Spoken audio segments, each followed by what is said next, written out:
ఆంధ్రప్రదేశ్లో సార్వత్రిక ఎన్నికల ఫలితాల గురించి ఆసక్తికరమైనటువంటి వ్యాఖ్యలు చేశారు జనసేన పార్టీ ప్రధాన కార్యదర్శి కొణిదెల నాగబాబు గారు.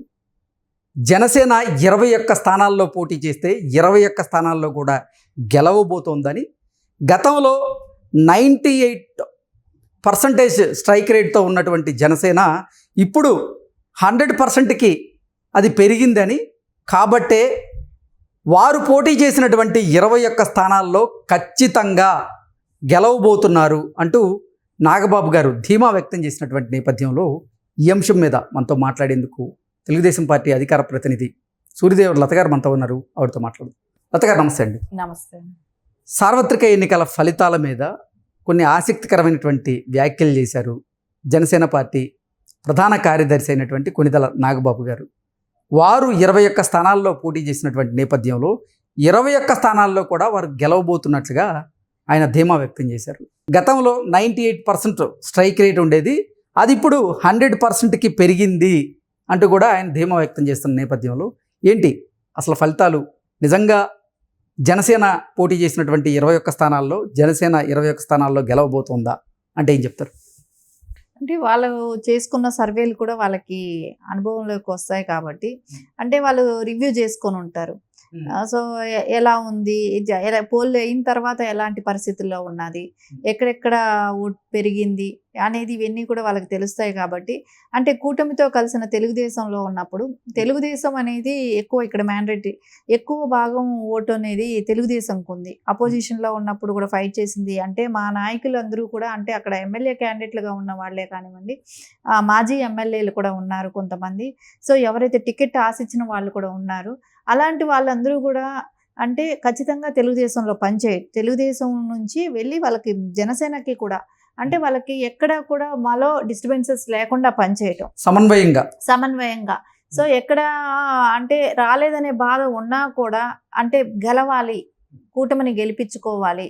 సో మన పార్టీ మన పని మనం చేయాలి, బాబు గారు ఆదేశాలని శిరసా వహించాలి, బాబు గారు ఏం చెప్తే అది మనం ఫాలో అయిపోవాల్సిందే అనే ఒక నినాదంతోనే పనిచేయటం జరిగింది. సో ఏదున్నా అంటే రాలేని బాధలు ఏ విధంగా ఉండొచ్చు, ఉన్నా కూడా పక్కన పెట్టడం కూడా వాళ్ళందరి త్యాగం అనే చెప్పాలి. సో ఖచ్చితంగా వాళ్ళందరూ కూడా పనిచేయటం జరిగింది. ఇప్పుడు వాళ్ళు అనుకున్నట్టు సర్వేల ప్రకారం తీసుకొని ఉండొచ్చు. ఓటు అనేది అన్ని షిఫ్ట్ అవ్వటం జరిగింది. ఓకే, అంటే ఇక్కడ తెలుగుదేశం ఓట్ బ్యాంక్ కూడా ట్రాన్స్ఫర్ జరిగింది ఆయా నియోజకవర్గాల్లో అంటారు. ఖచ్చితంగా తెలుగుదేశం ఓట్ బ్యాంక్ అంతా షిఫ్ట్ అవటం జరిగింది. సో క్యాడర్ కూడా అదే లక్ష్యంతో పనిచేయటం జరిగింది. సో ఇక్కడ అది వాళ్ళకి కలిసి వచ్చే అంశంగా భావించవచ్చా? ఖచ్చితంగా కలిసి వస్తుంది కదా. సో వాళ్ళకి వచ్చిన సీట్లు వాళ్ళు గెలిస్తే కూడా మనకు ఇప్పుడు అధికారం ఇంపార్టెంట్ ఇక్కడ. సో జగన్మోహన్ రెడ్డిని ఓడించాలి అనేది ఒక మ్యాండేటరీగా అందరూ కష్టపడి పనిచేశారు ఇక్కడ.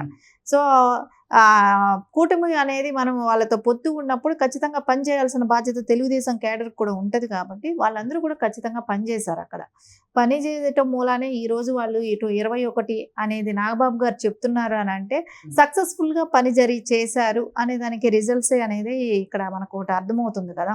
అంటే జనసేన పోటీ చేసింది 21 స్థానాల్లో, 21 స్థానాల్లో కూడా గెలవబోతున్నారా?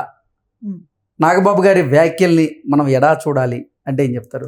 ఎందుకంటే వాళ్ళకి ఒక అవగాహన, అంటే ఇప్పుడు ఎలక్షన్ పోల్ అయిన తర్వాత ఏ నియోజకవర్గాల్లో ఎంతెంత ఓట్ పోల్ అయింది, సో వాళ్ళకి ఎవరు అక్కడ పనిచేశారా లేదా, ఇవన్నీ ఒక సర్వే మొత్తం తెప్పించుకుంటారు. కాబట్టి సర్వేల ప్రకారం ఏ నియోజకవర్గంలో ఎక్కడెక్కడ ఎంతెంత పోల్ అయింది, ఎక్కడ అంటే గొడవలు ఏమైనా జరిగి అక్కడ ఏమైనా ప్రాబ్లమ్స్ జరిగాయా, ఇలాంటివన్నీ కూడా చూస్తారు. చూసినప్పుడు ఖచ్చితంగా అంటే అక్కడ క్యాడర్ కలిసి అందరూ కలిసి పనిచేశారా లేదా, అంటే బీజేపీ కావచ్చు, తెలుగుదేశం కావచ్చు, జనసేన కావచ్చు, ఈ 3 పార్టీలు కూడా కలిసి పనిచేసాయా లేవా అనేది ఖచ్చితంగా తర్వాత తెలుసుకుంటారు.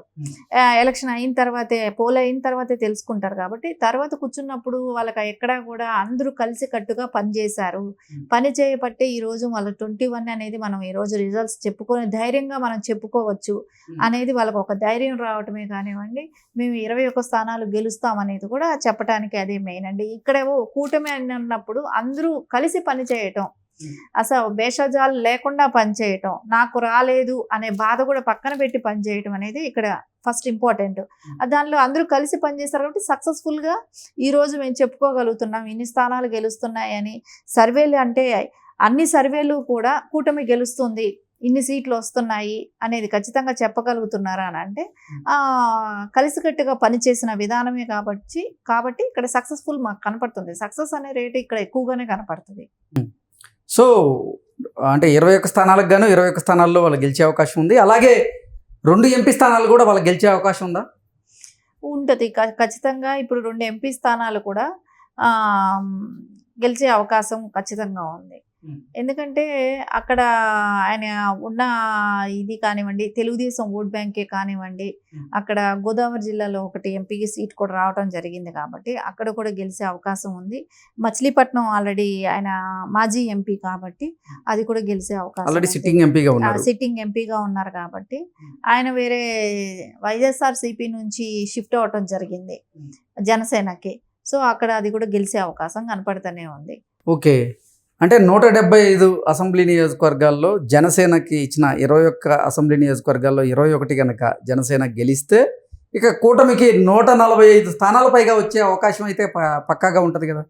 ఖచ్చితంగా. అదేగా అమిత్ షా గారు కూడా చెప్తున్నది ఏంటి అంటే 145 స్థానాలకు పైనే వస్తాయనేదే వాళ్ళకు వచ్చిన సర్వేలో ఉందనేది వాళ్ళు చెప్తున్నారు. సో ఖచ్చితంగా ఇప్పుడు అన్ని సర్వేలు కూడా 145 అనేది ఎక్కువ మంది చెప్తున్న మాట. ఇది 145 అనేది వస్తాయి అనేది ఖచ్చితంగా అందరూ చెప్తున్న మాట. మరి జగన్మోహన్ రెడ్డి ఏమో వైఎస్ఆర్సీపీకి 160 స్థానాలు రాబోతున్నాయి ఏంటి, దేశంలో జూన్ 4వ తేదీన మనం చరిత్ర సృష్టించబోతున్నాం, దేశం మొత్తం ఆంధ్రప్రదేశ్ వైపు చూడబోతుంది అంటూ ఆయన ధీమా వ్యక్తం చేశారు. ఇప్పుడు సరే చరిత్ర సృష్టించబోతున్నామని ఏ ఐపాక్ టీంతో చెప్పాడో అదే ఐపాక్ టీం చుట్టేశాడుగా, దాన్నే తీసి పక్కన పడేశాడుగా. నీకు అంత కాన్ఫిడెంట్ ఉన్నప్పుడు సో వాళ్ళతో సెలబ్రేట్ చేసుకునే వరకైనా ఆగాల్సిందిగా, ఎందుకు పక్కకు పెట్టావు?